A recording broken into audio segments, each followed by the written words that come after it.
I will say, as like a sidebar, I found that what brings you the most joy is 9 times out of 10 that passion project that you should be working on, or Mhm. a part of your destiny, a part of your purpose. Mhm. Because they're just sometimes just those little things. Just like for me personally, I enjoy helping people. I enjoy seeing people happy. I enjoy giving gifts. I enjoy giving of my time, my talents, my treasures. It makes me happy. A friend of mine and I, we were discussing one time. I think, as the giver of the gift, we're more excited than the recipient. But I enjoy helping I people. understand that. Really enjoy helping people. So, and when I look back over the course of my life, the common denominator has been service. But then Okay. Christ came to serve, Right. for we to think that we can navigate the world and not be able to reciprocate that. He came to serve. Absolutely. I think that's really well said. I think a lot of people struggle with finding their purpose and knowing their identity and just kind of Um, I see it, I don't know, I've seen it in church circles where it's always the same people serving and they're always doing 10 different directions. And you said earlier it's important to know when to say no. And it's also important to know what you're excited about, what makes you tick, what your passions are. And I think it's a combination of healthy boundaries, a sense of your own identity, and being able to work through your own personal issues, or whether they were traumas or hangups or misguided beliefs or whatever, mental blocks, and just being able to get to that point. So what other nuggets do you have for us from your book? I'm really enjoying this conversation. Oh, I appreciate it so much. Let's see. One, trying to think well, there's one about the making of the busy woman, but I think I'll talk about the organized chaos, just Oh, no, no, no, right. just Nobody, we don't have yeah, organized chaos. just tap a little bit, excuse me, on that organized chaos. There is like a quiz in there for you to find your busy woman style, Hmm. and I am probably one of I say organized chaos. I'm like the throwdown queen. I don't have it in front of me like the to pull it. If I could pull it up quickly, I don't want to pull up my glasses either. So I'm just going to kind of go off the top of my head. Let's see. We're talking about organized chaos, So you're saying there's different types of busy women? different types of organizing styles. So basically, Oh, what it is, in the organized chaos chapter, and I think that's chapter 9, okay. I'm basically addressing organized chaos. A lot of times you have those people that will have like a big mess. If you see people's desk, a lot of times it's like organized chaos.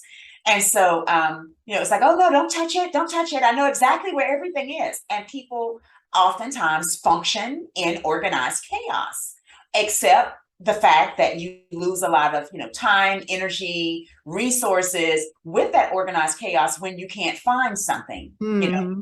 You're running late. You can't find your keys. And I used to be notorious for like throwing well, no, I think I put them down. And then it was like the little people would just find them and play with them. And then when I was ready to go, I couldn't find my keys. But basically, there's a busy woman's organizing style, like quiz in here where you give yourself points. And one of them, it says, okay, so I'm not going to go through the instructions because it's saying if you're like partially between some two.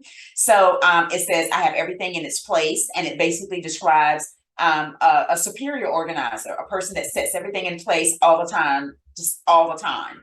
And then we've got the organized chaos at its finest, the person I just mentioned.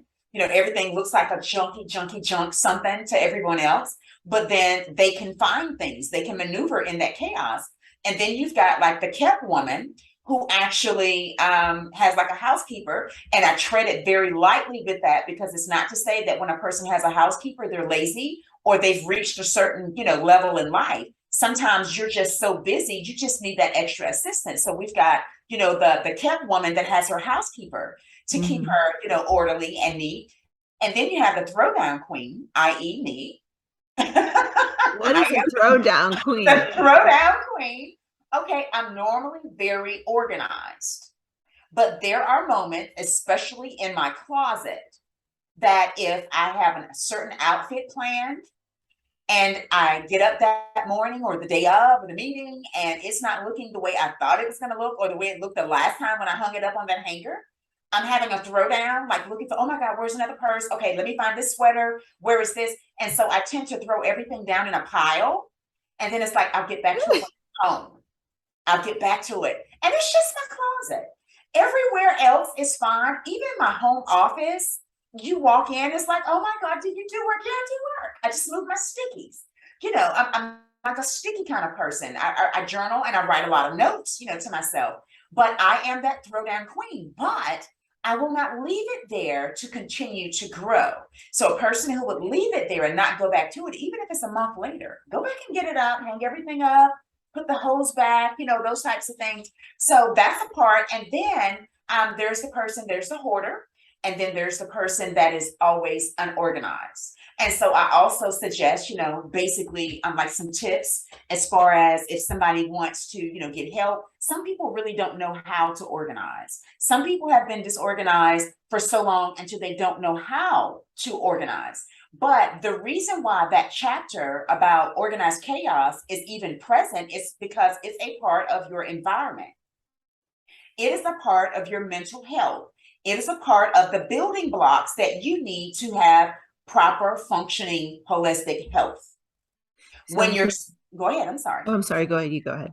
When your surroundings are in disarray on a consistent basis, people basically discount the fact that it weighs heavily on your health, on your mental health, on your mental psyche, on your ability to, have basically good relationships, to have productive sleep, stress and anxiety. So basically, volume 1, which I decided I'm not doing it in any order, these volumes, but volume 1 is discussing your environment, which encompasses all these things that are surrounding you, be it person, places, or things surrounding you, that you may have to dissect, sift, and sort to have a environment conducive to growth, to thriving. I love that. An environment conducive to growth and thriving. I'm going to write that down while I'm asking a question. You mentioned a hoarder versus I think it was, what was the last one? A messy person? What was let's see. I am always unorganized, and it says I've accepted it. I can't ever find what I'm looking for without it being a difficult task. I don't like to clean. I've given up on trying to be organized and just deal with the anxiety feelings that come all over the place. That's which one, the hoarder? Well, no, that's the unorganized. I'm always unorganized. I'll read it again. It says, so this one is number 5, the number 5 style. And I don't have my glasses. Should I put them on? No, yeah, please put them on. Put them on. What's the difference between that and a hoarder, I guess? Okay, the hoarder, and again, I tread it lightly with that because I understand that a lot of people, I don't have my favorites. I have these other ones. Let me put these on. I understand that a lot of people, that is a sickness that people have. It's actually like a medical condition.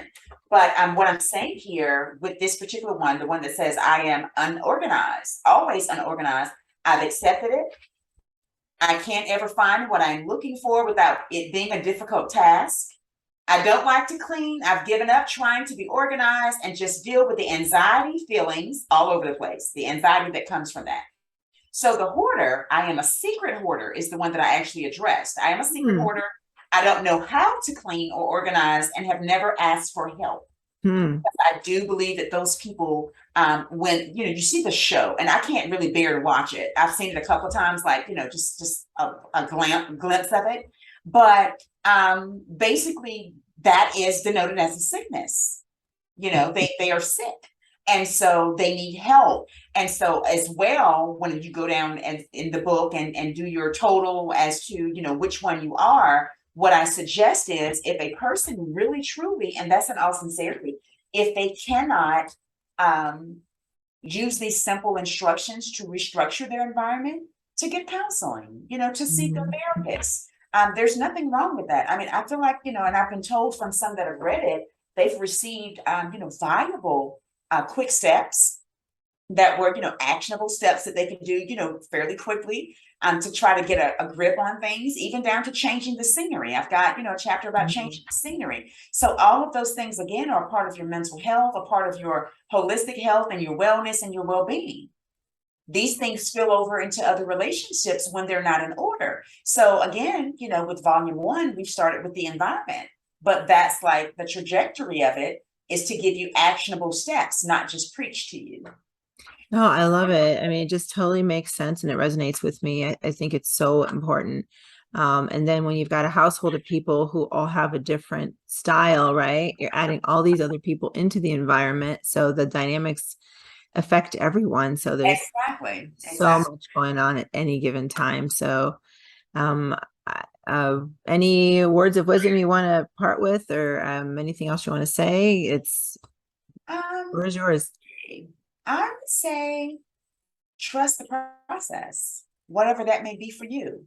Each individual, trust the process. Um, you have to be grounded. You have to be grounded in a relationship because that's one of the key elements that you're going to have is some assistance in how to maneuver, some assistance with that wisdom. Do I go left or do I go right or do I keep straight? So when you're, finally attuned with that relationship, having that relationship with the Heavenly Father, you can hear, you have that discernment, whether I should go left or go right. And Mhm. by all means, busy women, you have to trust your instinct, trust your gut. And I think when you talked about friends, it is so important to surround yourself with other like-minded women that really are going to be supportive and uplifting, encouraging, and that are going to be honest with you when they see you veering off and not being your true self, or they sense something is wrong. They don't just pretend they don't notice, right? They're not Right, afraid to tell you the hard stuff if right. tell you the hard stuff because they're not afraid about, oh, I might lose their friendship or they may get mad at me or whatever. I think it's really important to be authentic and be real. And if you sincerely care about your friends, to really be honest with them and help them. If they're struggling, reach out to them as well. I think we're all part of this. You talked about a continuum. I was describing it the other day. It's like a forward trajectory, but it's spiraling as it goes. Exactly. Right? It's And I tried my best to describe that to the reader in there the best I could because it is an upward spiral, an upward spiral. And so you can't afford to skip a beat. Now, sometimes we miss the mark. I'm guilty myself. Sometimes it's like, man, I didn't get it. But you'll find that life will take you back around to that lesson until you do get it. you can either Go there, right back until you do get it. I think the way I see it just from our discussion is you can either be on the hamster wheel, you can be in a forward trajectory, or you can be on autopilot, or you can be completely stuck. The Mhm. brakes are there and you're not going anywhere. So there's like 4 different ways it can go, right? So, So I think we have to make a choice to keep propelling forward, like looking up and trusting that what's ahead is for our good. Even, in the moment it doesn't feel good, in the moment it may not seem great, and there are wonderful moments, that are joyous and to be celebrated along the way. And unfortunately, I think those are easily forgotten when we're going through a trial. But, they are growing pains that suck, but they are growing pains. And if we trust the process, like you said, and we trust God, or if we don't know him, if we can learn to know his character and learn to see ourselves as women of God and his daughters, and just see ourselves the way he perceives us, I think there's like this quiet strength that gives us, this quiet confidence in our identity, knowing that you know we see ourselves the way the Heavenly Father sees us because we have infinite worth in his eyes. absolutely. So I want to thank you for being here today. Thank you so much, Cindy. And I also want you to tell us, where do we find your book? And you have like an electronic version of it. You talked about the quiz. Is there somewhere other than in the book we can take the quiz out of curiosity? Now I'm like all curious to find out what my like the organizing woman style is. I almost cringe.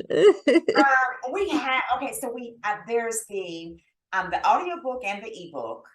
And then we're working on the paperback, the audiobook, and the ebook. We're working on the release of the audiobook. I think it's still in editing, but Yeah. my part that I had to sign off on has been done. So, but currently, Barnes and Noble and Amazon both have the ebook and the paperback.